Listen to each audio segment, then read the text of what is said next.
Hello everyone and welcome back to Sophie Loves 10, and today I'm here with giant hair again because the humidity is really getting to me. I just want it to be autumn already. I'm looking forward to the boots, I'm looking forward to the jumpers, I'm looking forward to the candles, looking forward to the nights in, reading. When is it going to happen? But anyway, can't complain, people like the hot weather. So I'm going to do a underhyped reads so far what I've been reading. I haven't been doing this for every day because day one I didn't read anything, I don't think at all, which is really super bad. So I've got the update for, we're on the 6th day now, so we had the 3rd, the 4th, the 5th, the 6th, and today is the 7th, and there are 3 days left I believe till Friday. 3 days left till Friday because today is Wednesday, and we have till midnight on Friday, I believe. I've read some books. I haven't read as much as I wanted to, but I have read some books, so I'll talk to you about them now. The first one that I finished, which was on the 4th, which is day 2 of the readathon, and that is Rhyming Life and Death by Amos Oz, which I gave 2 stars to. I thought this was going to be a lot better than it was. It has a lot of hype. I didn't really understand it all too much. I found it very confusing, and the character of the author, if you read this, the author tells the story of what he is writing about, but he's the author within it, so it's kind of like he's writing things as they go along, but it was very like weird. It was almost like Arcadia kind of weird. You didn't know what was real and what was the author's imagination. Like, I'm very confused by this book. However, I did understand some bits in it. I did enjoy some of the bits, some of the conversations in it, and the dialogue was very, like, the writings, the style, is fine, it's lovely, but the actual plot, I think it was lacking, and I didn't really get it. Maybe it was me not getting it, and maybe if you did get it, it would be really good, but I didn't understand what was real, what was not. I didn't get the plot points. It seemed to me like there was no plot of the book at all, and I was really upset not to like this. I might try The Tale of Love and Darkness because that's his bestseller. So really upset about this. As I said, it's about an author who sits in a bar in Tel Aviv and things that he comes across, and he falls in love with a waitress and stuff like that.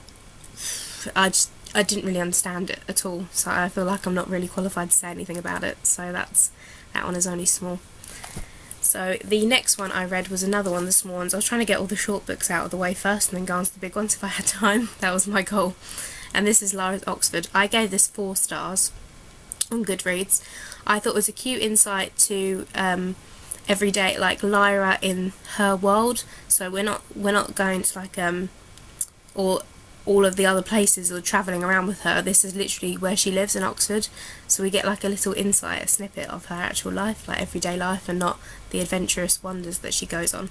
I really enjoyed the birds and the aspect. If you've read this, the birds is the main part. It's Lyra and the birds, so it's about that, and it's about a witch having a rare disease and needing to save her, and it's to do with the birds. I won't say any more because I'll ruin the story, but I thought it was really cute.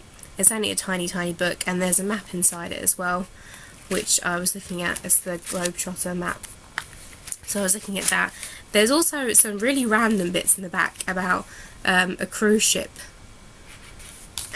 which I didn't understand the relevance to it, but maybe it's to do with Northern Lights, and I just can't remember the story. I'm not entirely sure, but there's a postcard from Oxford as well. So we've got all of that, and I thought it was really cute, and I really enjoyed this world, so 4 stars from me, because I just enjoyed being part of this world again. And the next one I read, which was a bit bigger than the other ones, and it's actually a bit more of a book, and this one I read on the, we're going to go backwards and forwards in time now, because I read this on the 6th, and I talk about the 5th in a second, but I read this on the 6th, and this is the Man Man of Venice by Sophie Mason. I gave this 4 stars again. I really enjoyed this. This is inspired by The Merchant of Venice and Romeo and Juliet. This is basically about an English family that goes to find a missing Jewish girl, and it's something to do, they know it's something to do with pirate attacks as well that's happening in Venice, and it's all set in Venice, so if you've been there like I have, you actually know where all the things are happening, which I thought was really nice, because like I was like, oh, I've been there, I remember where that was.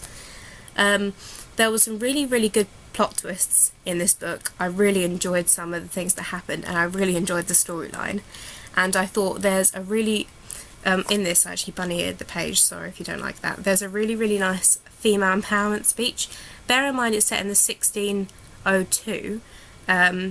Not sure how it was women back then. I don't have a clue what it was like. I haven't studied history in years, but one of the mistresses, which is one of the main character's aunts, says to the doctor, because he's saying you shouldn't go on these dangerous things, you're a woman, and she starts off her speech with, "Women are people," and that, I just think it's really nice. It says we're not all good, not all bad, not all indifferent. It takes all kinds to make any world.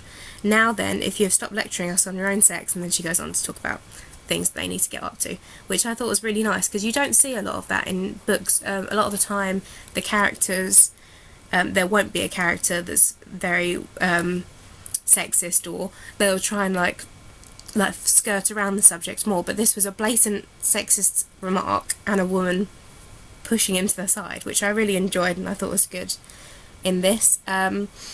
I liked the use of religion within this, with the Christians and the Jews, because there was a bit in the book where a Christian and a Jew wanted to get together, but they couldn't because of their religion. It was all very, because in Venice back in those days, the Jews lived in a ghetto, and they lived in a gated area, and they couldn't get out of the area. It was all very difficult. And she fell in love with a Christian, and she couldn't be with him, but she could renounce her Judaism and go to Christianity, but he couldn't go to Judaism, and she didn't want to renounce her religion, for even though she loved this man, but she wanted both, which is just damn right she should have. Which I really enjoyed that. It kind of left it as a cliffhanger on the end on how that was going to wrap up. I enjoyed that. I enjoyed the historical aspects of this a lot, and I also enjoyed the madman, who's the Man Man of Venice. He's not the biggest character in it, but he has got a really nice story, a really interesting, quite sad story, and you find out about that. And the use of strong female characters in this book, because we've got quite a few strong female characters, including a strong Jewish female character, which is nice to see, because that doesn't always happen in books. So with that one, which was on the 6th, so I finished that yesterday. I stayed in all day and read it, had the day off work, so I thought I'd read all day. And then the other one that I read, which was on the 5th, so the day before, and this is the comic, which is Air, Letters from Lost Countries. This I gave 2 stars to. I enjoyed the premise. I enjoyed the idea behind it. I just didn't think it was very well delivered. It's also got over 1,000 ratings on Goodreads, so it's not really an underhyped read, so I'm sorry about that. I looked it up when I gave it my rating. This is basically about a woman, so I've got notes next to me, so I'm looking at them.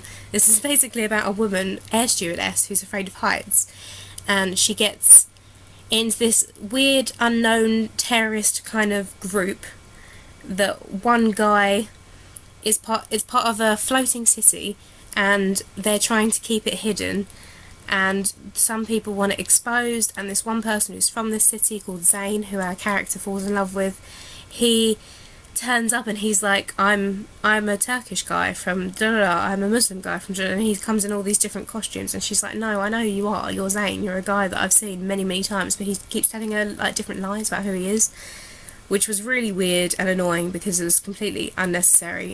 I think he was trying to show that he was a spy or something, but I didn't understand why they did that.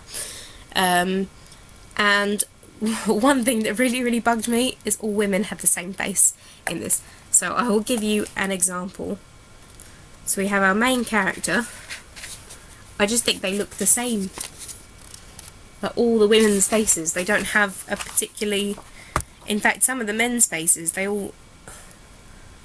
Like... So you've got our main... That was our main character, another woman, and there's another woman. They all have the same face. Like, I don't know why this annoys me as much as it did, but it felt like there could have been more effort in the artwork, maybe. But, what can you do? I gave it 2 stars. And then the other book that I'm reading now, but I'll do it when I finish my wrap-up for the underhyped reads completely. This is just an update. I will talk about it more then, but this is Insanity by Cameron Jace, and I'm really, really enjoying this so far. It's an Alice in Wonderland retelling, lots of historical aspects in it, more so than I've ever read in any Alice in Wonderland retelling before. Shows you around Oxford more, tells you more about Lewis Carroll's life, and all in all, at the moment, I'm halfway through. I'm really enjoying this, and I'm going to finish it today. So that is that one today, and then I have 3 other books to read, so I'm going to see if I can get them read, but we'll see how it goes. But so far, I think I'm doing pretty well. I've read 4 things, so that's what I've done so far, but we'll see what I finish in the rest of the week. So I hope you are doing well with your underhyped reads, and I hope it's all going lovely for you. And enjoy the weather while you can. Sit outside, have a beer, read a book, and I'll speak to you all soon. Bye everyone!